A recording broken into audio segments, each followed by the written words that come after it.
Welcome to my YouTube channel Rising Education. हमारे चैनल को सब्सक्राइब करें, बेल आइकन पर क्लिक करें ताकि हम और भी ट्यूटोरियल्स आपके लिए लाते रहें। हेलो फ्रेंड्स, मेरा नाम है रोहित। कैसे हैं आप सब? आज की क्लास में हम सीखेंगे टैली में बिल वाइज डिटेल ऑप्शन का कैसे यूज़ किया जाता है। देखिए, बिल वाइज डिटेल होता क्या है, आप मार्केट से कोई भी प्रोडक्ट परचेज़ करते हो तो आपको एक बिल मिलता है। उस बिल पे बिल नंबर लिखा होता है। अब शॉपकीपर उसी बिल नंबर के अकॉर्डिंग अपने पास रिकॉर्ड मेंटेन करता है कि इस बिल का सामान इस डेट पर सेल किया गया है। इसी तरह हर कंपनी में जो भी परचेज या सेल होती है तो वो बिल के अकॉर्डिंग होती है। बिल नंबर जनरेट किया जाता है कि इस बिल का सामान परचेज हुआ है और इस बिल का सामान इस डेट पर सेल हुआ है। चलिए शुरू करते हैं, लेकिन शुरू करने से पहले मैं आपको एक चीज़ बता देता हूँ। देखिए, टैली की जितनी भी बेसिक चीज़ें हैं, टैली की शॉर्ट कीज़, टैली का यूज़र इंटरफेस, टैली के फीचर्स और लेज़र्स, ये सारी चीज़ें मैंने फर्स्ट क्लास में अच्छी तरह से आपको ब्रीफली एक्सप्लेन की थी। तो अगर आपने मेरी फर्स्ट वीडियो नहीं देखी है तो डिस्क्रिप्शन पे मैंने वीडियो का लिंक दे दिया है, आप देख सकते हैं। चलिए अब आगे बढ़ते हैं बिल वाइज डिटेल की तरफ। तो मैं टैली ओपन कर लेता हूँ, ऑलरेडी मैंने ओपन किया हुआ है। अब देखिए, टैली की मैंने ये पिछली क्लास वाली कंपनी ही ओपन की है, जिस कंपनी में हमने पिछली क्लास में वर्क किया था। पिछली क्लास में मैंने आपको डिस्काउंट कमीशन की एंट्री बताई थी, उससे पिछली क्लास में सेल परचेज रिसिप्ट पेमेंट की एंट्री बताई थी। तो उसी क्लास में हम अभी कंटिन्यू वर्क करेंगे। अब देखिए फ्रेंड, सबसे पहले बिल वाइज डिटेल ऑप्शन को यस करने के लिए हमें लेज़र में जाना होगा। लेज़र में जाने के लिए अकाउंट्स इन्फो में जाएंगे, एंटर। लेज़र में जाएंगे, एंटर। और यहाँ पर ऑल्टर, क्योंकि देखिए हमने ऑलरेडी लेज़र क्रिएट किए हुए हैं तो हम ऑल्टर करेंगे, क्योंकि हमें पिछले लेज़र में ही चेंजेस करने हैं, कोई नया लेज़र नहीं क्रिएट करना है। तो देखिए, अभी हमें यहाँ पर सिर्फ डेटर और क्रेडिटर के लेज़र में चेंजेस करने हैं। क्या चेंजेस करने हैं? देखिए, यहाँ पर मैंने डेटर क्रिएट किया हुआ है मंजू, तो मैं एंटर करूँगा इस पर। बस यहाँ पर आपको एंटर करना है। यहाँ पर maintain balance bill bye bill, इस ऑप्शन को यस करना है और कुछ भी आपको नहीं करना है, बस एंटर कर देना है। इसी तरह से हम क्रेडिटर के लेज़र में जाएंगे, यहाँ पर भी maintain balance bill bye bill yes करेंगे और एंटर करते हैं। एस्केप करते हैं, एस्केप। अब देखिए, मैं यहाँ पर वाउचर एंट्री करने के लिए हम जाएंगे अकाउंटिंग वाउचर में। अकाउंटिंग वाउचर पे एंटर किया। अब सबसे पहले हम परचेज़ की एंट्री करेंगे। Press F9 for purchase. ये सारी शॉर्ट कीज़ मैंने आपको फर्स्ट क्लास में बताई थी। F9 परचेज़ किया। एड वाउचर करने के लिए कंट्रोल V प्रेस किया। अब देखिए यहाँ पर एंटर। अभी यहाँ पर हम परचेज़ कर रहे हैं किससे? क्रेडिटर से। तरुण, जो हमने क्रेडिटर क्रिएट किया हुआ है, तरुण क्रेडिटर। एंटर किया, एंटर। यहाँ पर अमाउंट हम कितने का परचेज़ कर रहे हैं? हमने यहाँ पर इससे 5000 का परचेज़ किया। अब देखिए, जैसे आप अमाउंट राइट करके एंटर करते हैं, यहाँ पर कुछ ऑप्शंस आ जाते हैं। अब देखिए, इस ऑप्शन में परचेज और सेल्स करने के लिए हमें जाना है यहाँ पर न्यू रेफरेंस में, क्योंकि देखिए हम न्यू रेफरेंस जनरेट कर रहे हैं, हम न्यू बिल जनरेट कर रहे हैं। तो हम यहाँ पर जाएंगे न्यू रेफरेंस में। बाकी एडवांस, अगेंस्ट, ऑन अकाउंट, ये मैं आपको आगे बताऊँगा। परचेज सेल करते हुए हम जाएंगे न्यू रेफरेंस में। यहाँ पर हमें नंबर देना है, बिल नंबर। जैसे मैंने यहाँ पर दिया बिल 245, ये मैंने बिल नंबर दिया। यहाँ पर आप क्रेडिट डेज डाल सकते हैं। देखिए, ड्यू डेट और क्रेडिट डेज का मीनिंग क्या होता है कि अगर, अब देखिए, अभी हम कैश परचेज सेल नहीं कर रहे हैं, जो भी हम वाउचर एंट्री कर रहे हैं वो क्रेडिट में कर रहे हैं, यानी कि उधारी में कर रहे हैं। तो यहाँ पर आप डेज डाल सकते हैं कि जैसे आपने जो भी सामान परचेज़ किया है या आप जो भी सामान सेल कर रहे हो, तो उसके मैं डेज डाल दिए 20 कि 20 डेज़ के क्रेडिट पीरियड पर मैं सेल या परचेज़ कर रहा हूँ, तो 20 डेज़ बाद मुझे ये पैसा पे करना होगा। लेकिन अभी हम यहाँ पर कोई डेट नहीं डाल रहे हैं। Enter enter enter. देन यहाँ पर purchase account, enter enter. Narration में मैंने आपको लास्ट क्लास में बताया था नरेशन के बारे में, अभी मैं यहाँ पर नरेशन नहीं राइट कर रहा हूँ कुछ भी। Enter then enter. अब देखिए यहाँ पर हमने ये सामान परचेज कर लिया। अब देखिए देखने के लिए आप एस्केप करेंगे। अगर हम बैलेंस शीट में जाते हैं, ऑल्ट F1 प्रेस करते हैं, तो यहाँ पर हमें क्रेडिटर के सामने अमाउंट शो कर रहा है 5000, क्योंकि हमने 5000 की परचेज़ की है। लेकिन अगर हमें ये देखना है कि किस बिल का सामान हमने परचेज़ किया है, तो आप इसके लिए डिस्प्ले में जाएंगे। यहाँ पर आता है statement of accounts, statement of accounts में जाएंगे। यहाँ पर आउटस्टैंडिंग एंटर करेंगे।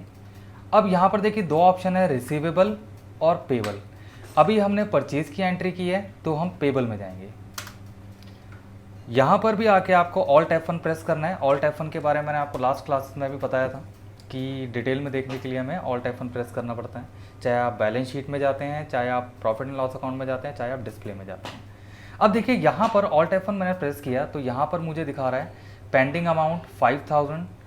ये यहाँ पर बिल नंबर है, इस बिल नंबर का सामान मैंने परचेज़ किया है। अब मैं एस्केप करता हूँ, बैक जाते हैं। अब हम सेल करेंगे, अकाउंटिंग वाउचर में ही जाएंगे। F8 सेल्स, एज वाउचर करने के लिए कंट्रोल V प्रेस किया, एंटर। अब यहाँ पर हम सेल करेंगे डेटर को, एंटर। अब देखिए यहाँ पर मैंने 5000 का परचेज़ किया था तो मैं यहाँ पर 7000 का सेल कर देता हूँ। यहाँ पर न्यू रेफरेंस ही रहेगा। अब यहाँ पर मैं बिल नंबर डालता हूँ। बिल मैंने यहाँ पर कोई भी नंबर डाल दिया था, एग्जांपल, एंटर। अभी मैं यहाँ पर कोई क्रेडिट डेज नहीं डाल रहा हूँ, enter enter then enter. Sale और परचेज में बिल नंबर अलग अलग रहेगा। Then sales account, enter enter enter enter. अब देखिए एस्केप करते हैं, बैक जाते हैं। देखने के लिए आप डिस्प्ले में जाएंगे, स्टेटमेंट ऑफ अकाउंट्स में जाएंगे, आउटस्टैंडिंग में जाएंगे। अब की बार हम जाएंगे रिसीवेबल में, क्योंकि हमने क्रेडिट में सेल किया है। रिसीवेबल में गए, ऑल्ट F1 प्रेस किया तो देखिए यहाँ पर हमें शो कर रहा है इस बिल का सामान हमने सेल किया है 7000 का, जो कि अमाउंट पेंडिंग है, यानी कि अभी हमने रिसिप्ट नहीं किया है। एस्केप करते हैं। अब चलते हैं फ्रेंड्स रिसिप्ट एंड पेमेंट की तरफ। अब देखिए यहाँ पर अकाउंटिंग वाउचर में जाएंगे, F6 रिसिप्ट। हमने डेटर को सेल किया था, डेटर से शिफ्ट करेंगे मंजू, एंटर किया। अब देखिए जैसे ही आप एंटर करते हो यहाँ पर ये ऑप्शन आ रहा है against reference, new reference, advance on account. ये ऑप्शन हमें सेल करते टाइम भी ओपन हुआ था। देखिए जब आप बिल वाइज डिटेल ऑन करेंगे तो सेल और cell purchase receipt payment in चारों वाउचर एंट्री में ही ये ऑप्शन ओपन होगा। सेल परचेज में मैंने आपको बताया आप करेंगे न्यू रेफरेंस और न्यू बिल जनरेट करने के लिए न्यू बिल नंबर डालेंगे या न्यू बिल नंबर राइट करेंगे। अब कई बार क्या होता है कि ये ऑप्शन आता नहीं है, रिसिप्ट पेमेंट के टाइम पे ये ऑप्शन हमें शो नहीं होता। तो देखिए फ्रेंड्स इसके लिए अभी मैं बैक करता हूँ, एस्केप करता हूँ। इसके लिए जब आप रिसिप्ट पेमेंट के वाउचर में आते हैं तो आपको F12 प्रेस करना है। F12 हम प्रेस करेंगे। देखिए यहाँ पर आप नीचे आएंगे, यहाँ पर pre allocated bills for payment receipt general voucher, यहाँ पर ये ऑप्शन येस होना चाहिए। तो अगर आपके टैली में ये ऑप्शन येस नहीं है, नो है, तो आप पहले ये ऑप्शन येस कर लीजिए, उसके बाद रिसिप्ट पेमेंट की एंट्री करिए। एस्केप मैं भी कर देता हूँ, मेरे पास ऑलरेडी येस है, मैंने ऑलरेडी येस किया हुआ है। अब देखिए नेम ऑफ डेटर जैसे ही आप एंटर करते हैं, रिसिप्ट पेमेंट करते समय, रिसिप्ट पेमेंट करते टाइम यहाँ पर हम ऑलवेज यूज़ करेंगे अगेंस्ट रेफरेंस। देखिए अगेंस्ट रेफरेंस क्या होता है, अगेंस्ट रेफरेंस होता है किस बिल के अगेंस्ट हम रिसिप्ट या पेमेंट कर रहे हैं। तो मैंने अगेंस्ट रेफरेंस पे एंटर किया। अब यहाँ पर देखिए जो बिल मेरा पेंडिंग था, मैंने डेटर को सामान सेल किया था 7000 का, वही बिल मुझे यहाँ पर शो कर रहा है। तो इसी बिल की पेमेंट मेरे पास आ रही है, इसी बिल का पैसा मेरे पास आ रहा है, तो हम इसी बिल पर एंटर करेंगे। Enter enter enter. उसके बाद एंड ऑफ लिस्ट। कैसे ले रहे हैं पैसा? कैश। अगर आप चेक से ले रहे हैं तो यहाँ पर बैंक अकाउंट आ जाएगा। अभी हम यहाँ पर कैश ही रिसीव कर रहे हैं। Enter enter enter then enter. देखिए हमने रिसीव कर ली। नेक्स्ट आता है अब यहाँ पर पेमेंट, F5 पेमेंट। पे मुझे करना है क्रेडिटर को, क्रेडिटर से मैंने परचेज़ किया था। यहाँ पर भी हम करेंगे अगेंस्ट रेफरेंस। यहाँ पर हमें बिल शो करेगा, जो भी बिल हमारा पेंडिंग है, जितने का हमने परचेज़ किया था क्रेडिटर से, इसी बिल पर हम एंटर करेंगे। इसी बिल का पैसा हम पे कर रहे हैं। Enter enter end of list. कैसे पे कर रहे हैं? कैश पे कर रहे हैं। Enter enter enter then enter. अब देखिए हम एस्केप करते हैं। अगर आप डिस्प्ले में जाएंगे,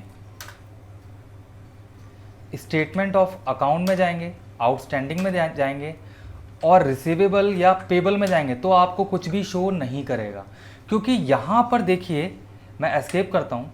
यहाँ पर आपको दिखाता है आउटस्टैंडिंग। आउटस्टैंडिंग का मीनिंग होता है जो अमाउंट हमारा आउटस्टैंडिंग है, जो अभी तक हमारा पेंडिंग है, हमने दिया नहीं है या अमाउंट हमने लिया नहीं है, वही अमाउंट हमें यहाँ पर या वही एंट्री हमें यहाँ पर शो करेगा। तो हमने यहाँ पर अकाउंट अपना नील कर दिया है। जितना पैसा मुझे डेटर से लेना था मैंने ले लिया है, जितना पैसा क्रेडिटर को देना था मैंने दे दिया। इसलिए यहाँ पर अब कुछ शो नहीं करेगा, ना रिसीवेबल में और ना पेबल में। और अगर हम बैलेंस शीट में जाते हैं तो बैलेंस शीट हमें पहले की तरह ही दिखाएगा। यहाँ पर हमारा अमाउंट इंक्रीज़ हो गया है। अगर कैश इन हैंड पे हम एंटर करेंगे, अगेन एंटर करेंगे और अगेन एंटर करेंगे तो हमें यहाँ पर सारी वाउचर एंट्रीज शो करेगा। देखिए लास्ट वाली जो मैंने एंट्री की थी, रिसीव किया था मैंने डेटर से 7,000 का और पे किया था मैंने यहाँ पर 5,000 का। तो फ्रेंड्स ये था टैली में आज बिल वाइज डिटेल का टॉपिक। ओके फ्रेंड्स, मिलते हैं फिर नेक्स्ट क्लास में।